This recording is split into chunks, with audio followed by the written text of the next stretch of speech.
Olá, sou a professora Simone Vasconcelos e juntos, devido ao isolamento social, iremos por aqui estudar o conteúdo de língua portuguesa e começaremos por descrição. Quem já não teve de descrever uma pessoa, um lugar ou algo para alguém? Imagine que você esteja procurando um lugar desconhecido e tenha de pedir informações descrevendo este lugar para outra pessoa. No processo de descrição, o ponto de vista do observador varia de acordo com seu grau de percepção.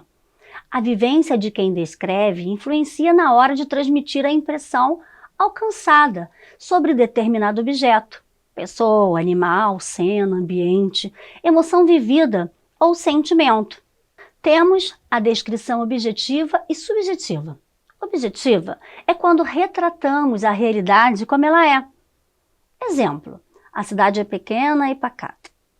Lá, todas as pessoas se conhecem. O que há na cidade se resume em praticamente algumas lojas, uma escola, uma igreja e uma praça. E a subjetiva? Quando retratamos a realidade conforme nossos sentimentos e emoções. A bonita cidade é pequena e pacata. Lá todas as pessoas se conhecem. O que há na cidade se resume em praticamente algumas poucas lojas, uma escola muito boa, uma igreja lindíssima e uma praça muito florida. Descrição de uma pessoa. Rapaz com altura de 1,80 m, com peso aproximado de 76 kg. Aparência atlética, ombros largos, pele bronzeada, moreno, olhos negros, cabelos negros e lisos. A descrição apresenta 3 passos para a construção. A introdução, a apresentação do que se pretende descrever, o desenvolvimento, caracterização subjetiva ou objetiva da descrição. Conclusão, finalização da apresentação e caracterização de algo. Vamos ver se você entendeu fazendo essa atividade, que você será capaz de fazer uma descrição de um amigo de uma forma subjetiva. Vamos lá? Acredito em você, você vai conseguir. E aí, você conseguiu fazer a descrição de algum amigo? Ótimo! Então vamos continuar. Você sabe o que é resumo? Imagino que sim. Mas agora estudaremos os detalhes para não confundirmos com resenha, ok? Resumos são textos que evidenciam os aspectos mais relevantes, importantes de determinada obra, novela, filme, entre outros. Quem nunca pediu alguém para lhe contar o resumo de uma novela? Quem nunca ouviu um spoiler de alguém? Isso eu não gosto. As resenhas, de modo geral, servem para recomendar ou não uma obra, tendo como objetivo informar. Por isso, muitas pessoas as leem quando procuram um livro ou um filme, tal como se estivessem pedindo uma indicação a alguém. Resenha também é denominada resumo crítico. É um texto que avalia e apresenta o conteúdo de obras já finalizadas. Características da resenha. Descritiva. O resenhista descreve o texto com suas palavras, oferecendo um apanhado da obra. Pode ser opinativa e breve. As características do resumo têm uma apresentação fiel do texto. O autor do resumo escreve um texto reduzindo ao máximo o que está escrito na obra, sem acrescentar nada de novo. Não opinativo e é breve. Exemplo de trecho de resenha de Vidas Secas, Graciliano Ramos. A obra revela a maestria do seu autor ao tratar de problemas sociais. Neste caso, a seca do Nordeste. Inspirada na própria experiência de Graciliano Ramos, Vidas Secas se tornou uma obra emblemática que convida o leitor a se deliciar numa leitura de palavras simples, cuja maior parte dos capítulos podem ser lidos fora da sua sequência. Vocês conhecem um livro? Exemplo de trecho de resumo de Vidas Secas, Graciliano Ramos. A obra consiste numa crítica social sobre a seca do Nordeste. Vidas Secas retrata as dificuldades de uma família de retirantes. Fabiano e sua esposa, Sinhá Vitória, os 2 filhos do casal e a cadela Baleia, estimada por todos como se fosse um membro da família. Devemos ter bastante atenção ao escrever para não confundirmos resumo com resenha. As sinopses, por sua vez, nos orientam em nossas escolhas culturais. Por mais que elas não consigam nos dar uma impressão realmente verdadeira dos filmes, a sinopse é o resumo da trama principal de um filme ou de uma peça de teatro.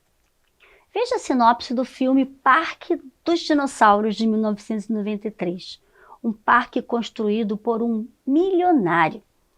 Tem como habitantes dinossauros diversos, extintos há 65 milhões de anos. Isto é possível por ter sido encontrado inseto fossilizado que tinha sugado sangue destes dinossauros, de onde pôde-se isolar o DNA, o código químico da vida, e a partir deste ponto recriá-los em laboratório.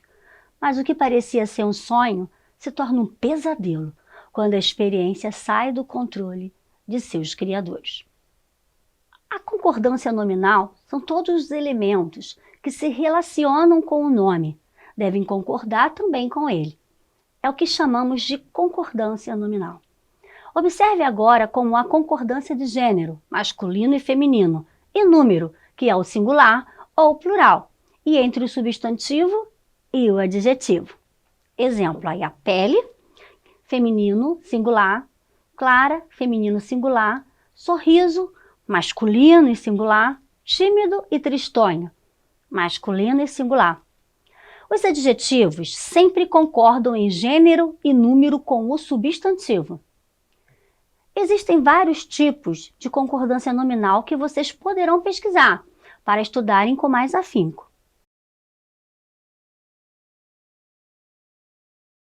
Vejamos agora a concordância verbal.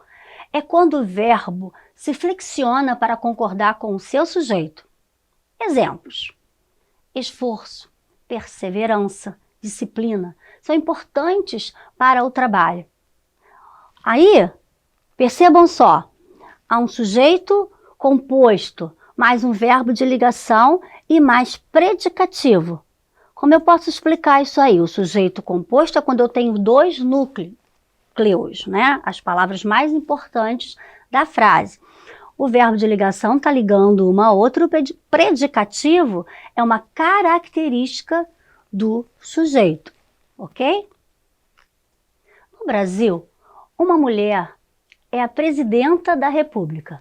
Sujeito simples, mais verbo de ligação, mais predicativo. Observaram? Olha só, sujeito simples é quem?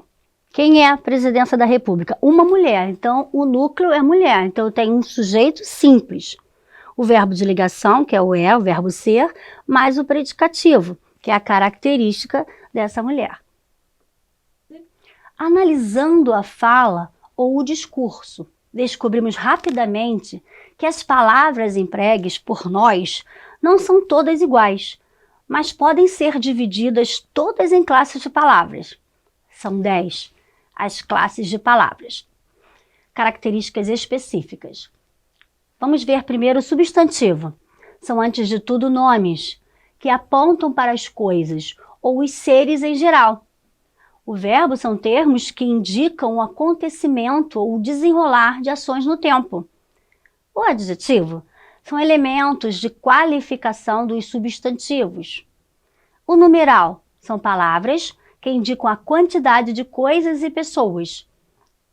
O pronome são palavras que têm por função primordial substituir os substantivos.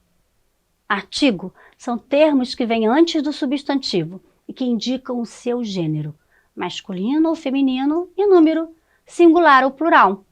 Advérbio são palavras que descrevem o modo como o verbo acontece, qualificando-o. Preposição, elemento de ligação entre palavras.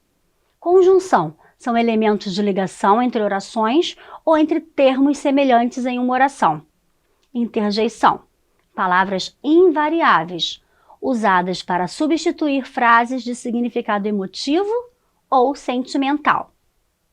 Feche a atividade em quadrinhos, identificando cada palavra na frase da charge.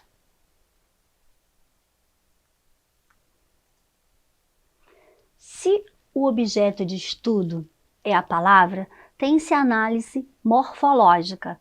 Entretanto, se a busca é por sua função na oração, surge a análise sintática. Os termos sintáticos que têm o núcleo expresso por um substantivo ou palavra equivalente a um substantivo são sujeito. Exemplo, os alunos estavam ansiosos com o campeonato. Eu tenho um núcleo aí, que são alunos. Complementos verbais. Objeto direto. Todos aguardam o início do jogo. Observem só. Todos aguardam o quê? O início do jogo, eu tenho aí o meu objeto direto que aguarda o meu verbo transitivo direto. Vamos agora por objeto indireto. Vejam se vocês conseguem entender. Exemplo, os jogadores obedecem ao juiz da partida. Os jogadores obedecem. Então, obedecem a quem? Ao juiz da partida. Então, esse obedece é verbo transitivo indireto, ao juiz da partida, meu objeto indireto. Eu tenho minha preposição aí junto. E os predicativos, que tem o do sujeito, que o jogador parecia um touro naquela partida. Então, quem parecia um touro? O jogador. Então, um touro é uma característica de quem? Do jogador. Então, o predicativo é uma característica do sujeito. Tá? Vamos ver agora o predicativo do objeto?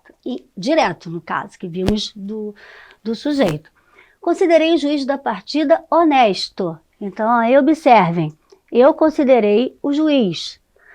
Quem considera o quê? O juiz da partida. Eu tenho aí o meu objeto direto. Tá? E tenho a minha característica também, que é honesto, que está dentro do predicado. O meu objeto direto, que é o juiz. O honesto quem? É o juiz. Sintaticamente, os verbos são analisados quanto à transitividade verbal, também chamada de predicação verbal, quando apresentam maior força significativa no predicado. Os verbos funcionam como núcleos desse predicado, que é verbal ou verbo nominal. Intransitivos não pedem complemento e transitivos pedem complemento. Veja os exemplos a seguir. Intransitiva, que não pedem. Os alunos chegaram à escola. Eu não preciso desse complemento para entender essa frase. Os alunos chegaram à escola. Você sabe que eles chegaram. Essa escola é o meu complemento. E é um adjunto adverbial. De transitivos diretos, tem o diretor convocou os alunos para uma reunião. Transitivo indireto. Todos gostaram da apresentação do diretor. Gostaram de quê? Da apresentação. Então, aí eu tenho o meu verbo transitivo indireto. E a D, que alguns alunos têm uma dificuldade de juntar esse verbo transitivo direto e indireto. Mas observem, o verbo, que ele pede isso. Todos ofereceram muitos aplausos ao diretor. Todos ofereceram o quê? E a quem? Entenderam? Então, ele fez uma pergunta, ele tem o verbo transitivo direto e o indireto. O verbo de ligação tem menor força significativa, ou seja, está ali apenas para ligar o sujeito ao seu predicativo e por isso não será núcleo do predicado. Vamos fazer uma atividade juntos? Analise morfossintaticamente a frase a seguir. Meu carro tem bons freios. Análise morfológica. Meu, pronome, carro, substantivo, tem verbo, bons, adjetivo, freios, substantivo. Agora análise sintática. Meu, adjunto adnominal, carro, núcleo do sujeito, meu carro, sujeito simples, bons freios, igual objeto direto, tem bons freios, predicado verbal e bons, adjunto adnominal. Espero que vocês tenham entendido a nossa aula, ok? Um beijo e bons estudos!